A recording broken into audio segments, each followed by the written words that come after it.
जो मुक़द्दस गिलाफ हज़ारों सालों से खाना काबा पर चढ़ता आ रहा है।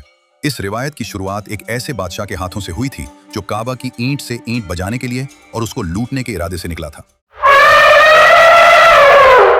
और फिर किस तरह से अल्लाह ताला ने उसकी जिंदगी का पांसा पलट कर रख दिया। ये उस वक्त की बात है जब तुब्बा हिमयरी अपनी हजारों की फौज के साथ मदीने वालों का दिल जीतने के बाद मक्के की तरफ रवाना हुआ तो फौज के सरदारों ने तुब्बा को भड़काना शुरू कर दिया। तुब्बा दरअसल एक लक़ब था जो यमन के बादशाहों को दिया जाता था।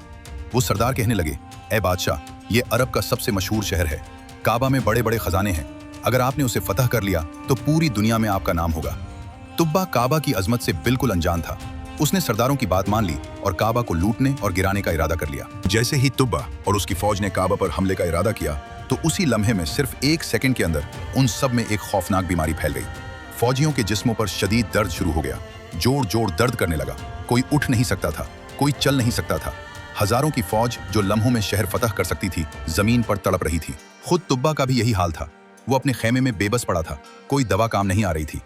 तुब्बा ने घबरा कर दोनों यहूदी उलमा को बुलाया और पूछा कि ये क्या हो रहा है।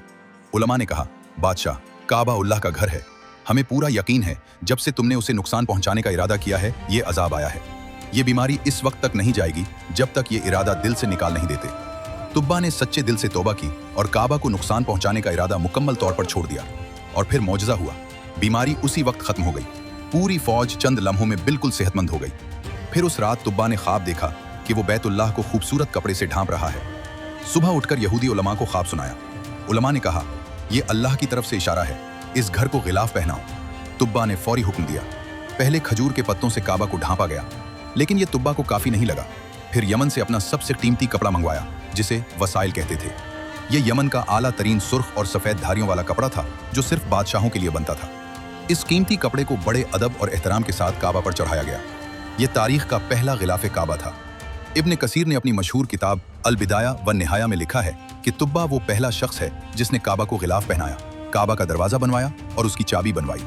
और इसी दिन से काबा को गिलाफ चढ़ाने की रिवायत शुरू हुई जो आज तक जारी है। फिर तुब्बा यमन वापस लौट गया। उसने अपनी पूरी कौम को तौहीद की दावत दी, लेकिन कौम ने इनकार कर दिया। और नबी करीम सल्लल्लाहु अलैहि वसल्लम ने सदियों बाद फरमाया, तुब्बा को बुरा न कहो, वो मोमिन था।